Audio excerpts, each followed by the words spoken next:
Welcome to the inUpowers podcast, where we give a name and a face to emotion. We discuss the real and raw when it comes to mental and emotional health. We are here to teach you that emotions are information and behavior is a choice. We want to help you make safer connections through healthy communication by empowering you to understand what your emotions are telling you. I'm your host, Tammy Hymas. Let's get started.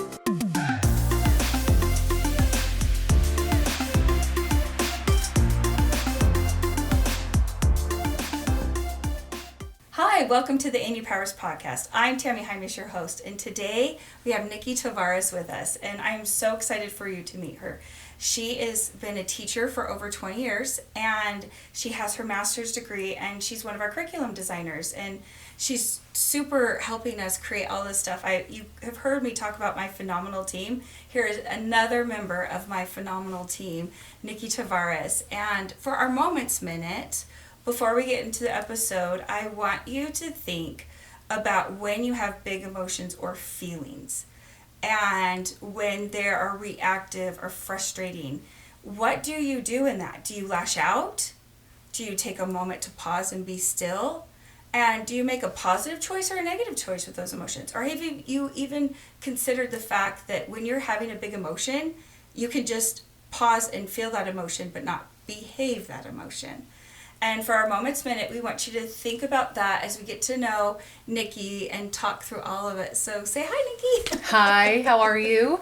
Like she said, I've been teaching for over 20 years, and for the Moments Minute, I wanted to talk about the inUpowerment cycle and how important I think it is, and especially for teachers. And because you don't have to know all the characters yet to be able to do the inUpowerment cycle, and being able to get on the level of your kids and being able to see what their feelings are and see where it's coming from and getting to the root of that problem and being able to move forward is such an important thing in a classroom, especially if there's an interruption or what's going on with those feelings and emotions coming in from recess or from lunch or in the morning, coming from school, being late to school, that cycle will help you get to the root of those problems and be able to move forward in your classroom.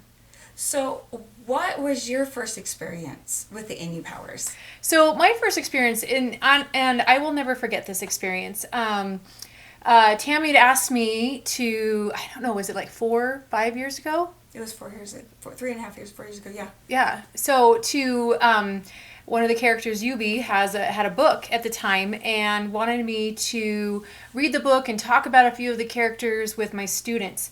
And I read that book, and we started talking about the inUpowers and what these different characters mean and the different feelings they express. And we got to the character Sue. And Sue is sudden unraveling event. And we were talking about it, and I brought it up to my kids because I wanted them to know that when we have things going on in our lives, that it's okay to seek help. And Sue is one of those characters that and feelings and emotions that sometimes you need outside help to get. And I had lost my daughter in a car accident a couple of years prior to that, and that was a Sue moment for me. And and having to get past that Sue moment, and so I had shared that with my students. And I don't know what happened, but the dynamic of the classroom changed, and we had this amazing conversation about Sue. And the kids talked about when their parents get divorced and having to live 2 different homes, having no parents at all and having to live with their grandparents or aunts or uncles, moving. I had a student who had moved across state and left her best friends behind and trying to fit in, or their best friend just moved and they were staying here. And these are big, sudden, unraveling events for these kids, and how to deal with it, and that it's okay that they don't know what they're feeling and how to react to these, and that everything's going to be okay, and that to seek those moments. It was the best conversation I've ever had in my 20 years of teaching with my students. And we were all talking about our emotions and feelings, and everybody was joining in and didn't feel embarrassed. It was a safe place. And I knew then that this was going to be something amazing and that I wanted to be a part of it. So that was my first experience. And I trust you as a teacher because I've watched you. In fact, we started because I did your hair. I know. You've heard through these podcasts that I love my clientele, and it was so hard to let them go to do this. And the lessons I learned from you guys is how the characters came to be and all of that stuff. And I knew I could trust her because I had listened to how she teaches and all of that stuff for a really long time. What has been, that was your kind of like, I'm going to help out with this. Mm-hmm. Now that you've been a part of it and you know the inUpowerment cycle and stuff, how has that helped in the teaching and classrooms and thought processes? Talk about like how you feel about the inUpowerment cycle in the classroom. Being able to put a name and a face to these feelings and emotions these kids are having is such an essential key because they don't know. Their brains have not learned to identify anxiety, rage, explosion with these feelings and emotions. It hasn't been connected. It's like a little kid has to learn when they taste ice cream for the first time. They have to associate what it looks like, what it smells like, what it tastes like to the word ice cream. And then when they have it again, they can bring it back that it's ice cream. And with feelings and emotions, there's so many of them out there, that they don't know what to do. They're just little. My 9-10-year-old fourth graders, they don't know how to process them, to think about them. What are they even called? What do I do with them? Embarrassment because they're struggling reading. Someone making fun of the clothes they wear. They didn't get enough sleep last night and now they're exhausted and they're taking it out on everyone around them. Or those ones that are just being good all the time.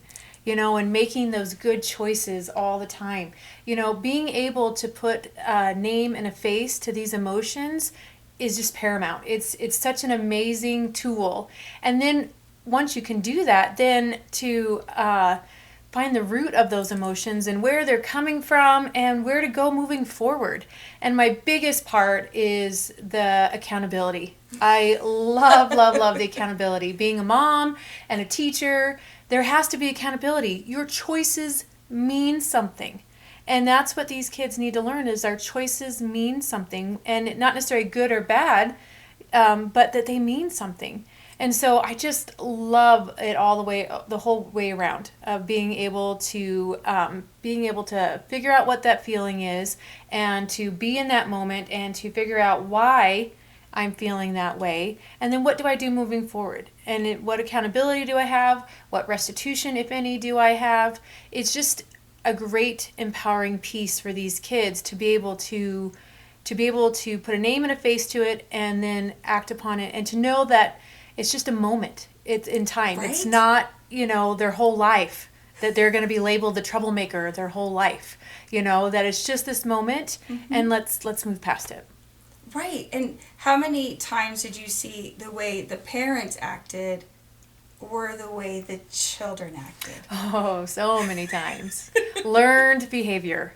A lot of times if parents have anxiety, so do their kids. If their parents are doing one thing, making excuses for different things, so are the kids.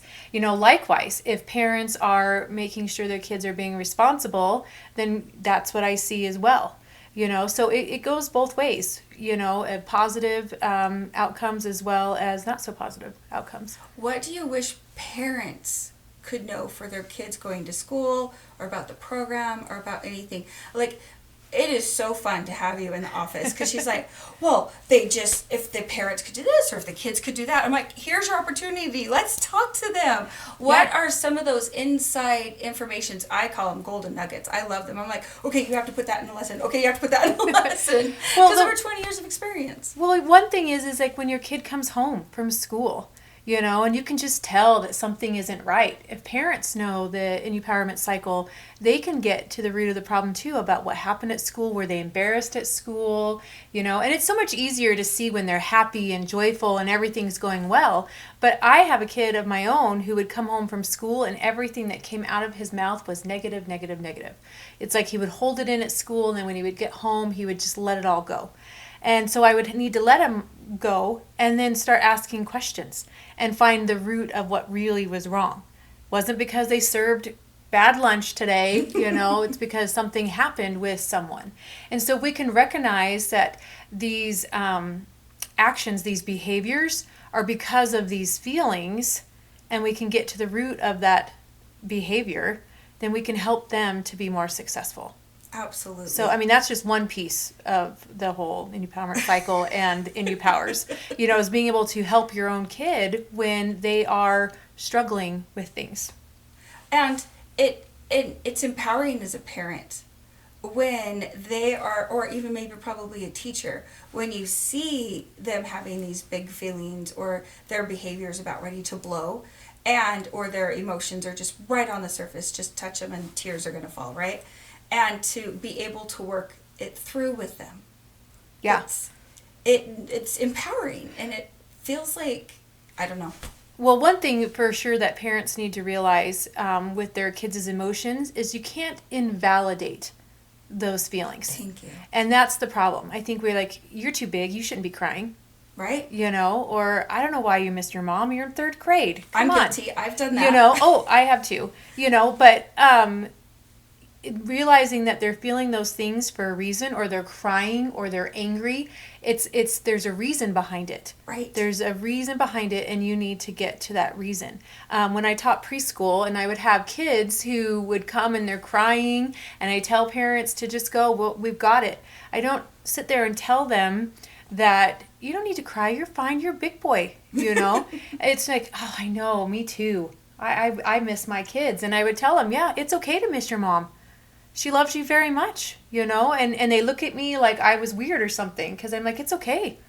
And I would tell them, I miss my kids. They're gone at school all day. And I would show them pictures of my kids and say, yeah, they're gone all day. And I would sit there and tell them, I go, you know what, though? When they get home, they tell me all about their day, and I tell them all about mine. And you can do that with your mom, too. When she picks you up from school, you can tell her all the things you learned today.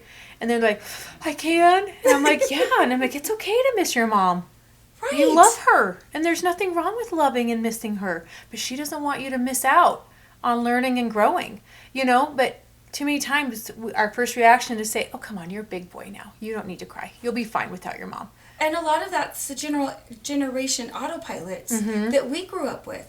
And us as adults, sometimes we expect our children to be adults too. Mm-hmm. Or be able to handle those feelings like adults. Exactly. But they don't even know what they are. No, and they don't understand what's happening, and they've never experienced it before. And I'm super guilty of this. I wanted my children to behave.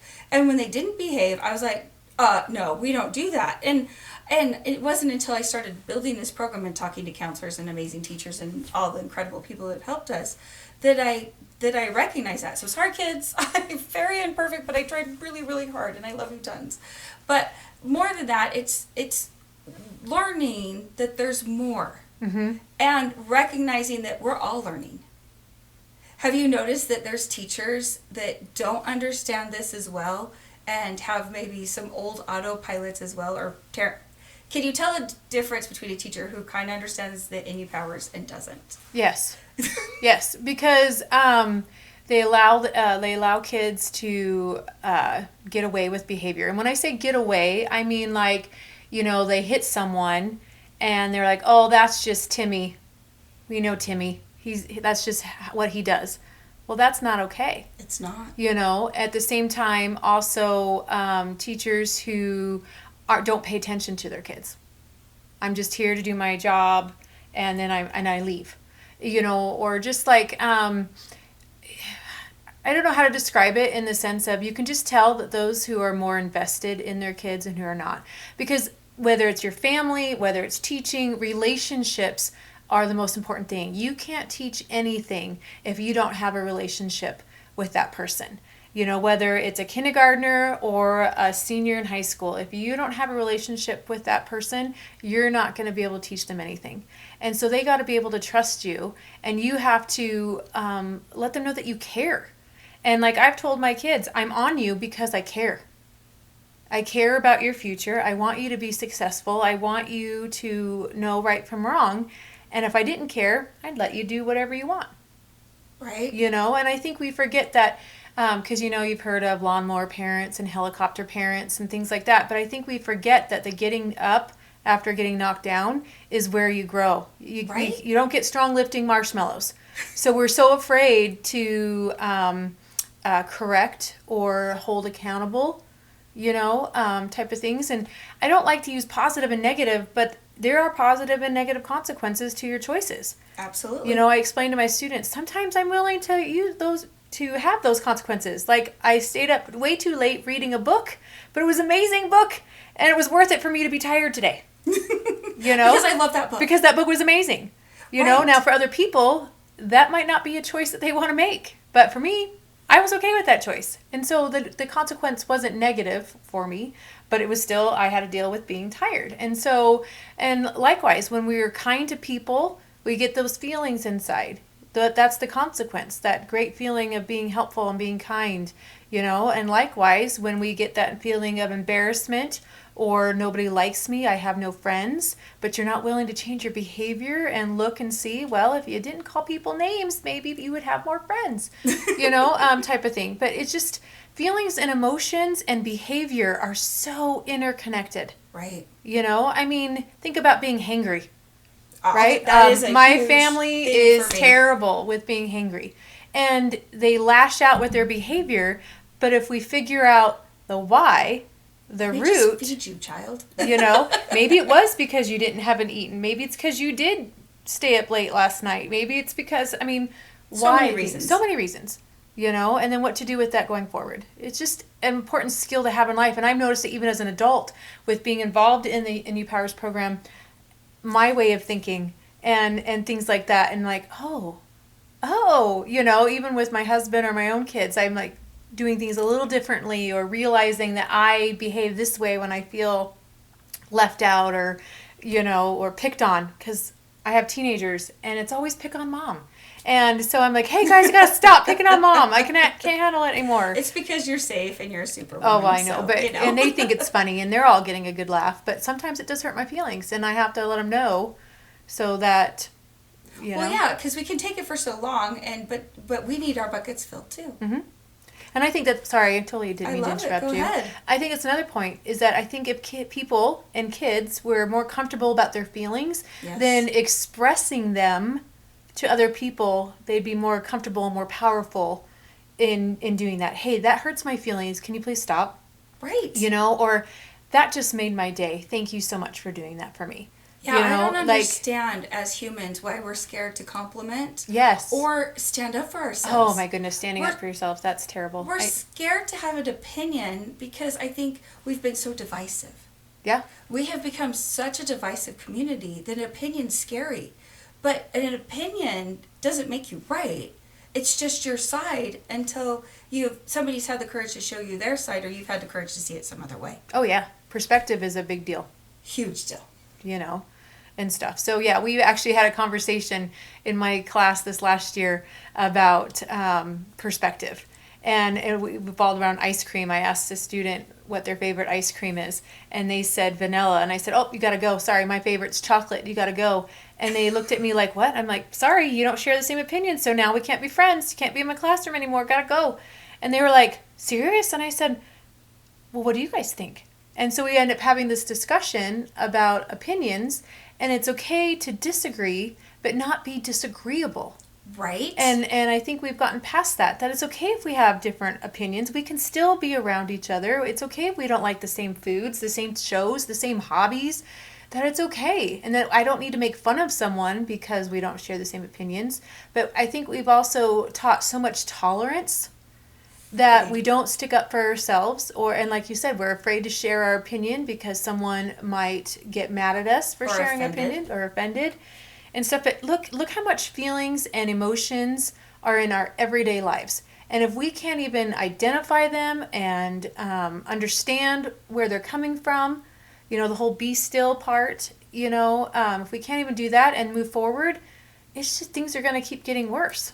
Exactly. And it's time to change that. I agree. We are so grateful that, I'm sorry for all the kids out there that are no longer going to get her, but she's going to empower so many teachers. And we are honored to have you as part of the inUpowers team. And prevention does matter, and safe connections and healthy communication are vital. and our tomorrows can be so much better. Nikki, this has been so fun. I think we could go on for hours I and know. hours and hours. So we'll bring her back, I promise. I know. We've known each other for a long time before we started doing this, so we're good friends too. And so we could go on for a long time. We really can. But I would love for you to tell anyone and everyone what you want them to know about, not necessarily the inUpowers, just what is a desire you want people to know from you? Please there's share. so many things. I want people to know that emotions are important. Your feelings are important. They make up who you are and where you're going. And being able to understand who you are as a person, you're able to empathize with others and where their feelings and emotions are and where they're coming from. You know, we have kids and adults who are going through some major trauma and life upheavals that we need to know how to deal with them and be around them and to make a difference in our lives and those around us. It's just such an important thing. It's hard to pinpoint it to one thing. Just be a better human. Oh, be a better human. Kindness goes a long way. So Kindness far. goes a long way. You know, I think we've lost it. I think we've lost the common sense of treating someone like they're a human being. Yeah, I think sometimes we might have let the device get in the way of connection, thinking that we're connecting to the device because there might be somebody on the other side, and it's on our convenient timing. But this connection is what matters the most. And what I did is I pointed to her and me having a face-to-face talk right now. So Remind me to tell you a funny story about communication next time. done. For our invitation, we would like you, the inUpowerment cycle is where you recognize your feelings and you be still and take a moment to find out the why. And then you choose your consequence. You choose if you want to be tired because you stayed up reading an amazing book, or if you wanted to go to bed because being tired, you have a big presentation and being tired was a bad idea. And whatever it is, we want you to not just pause and understand your feelings, but kind of think about why you're having those feelings and what you truly want to do with them. We are honored to have you, and we love for you to continue to join us. And thank you so much, Nikki, for being It's my with us. pleasure. And remember, emotions are information, behavior is a choice, and we'll see you next time. Bye. Thank you for joining us on this week's episode of the inUpowers podcast. We are grateful you are here. Please share this podcast with those you know who might need it, and follow and rate us so we can continue providing this podcast to you. Follow us on social media to see more visuals about the inUpowers, and join us next week for another episode. Until then, remember, the power to choose is in you.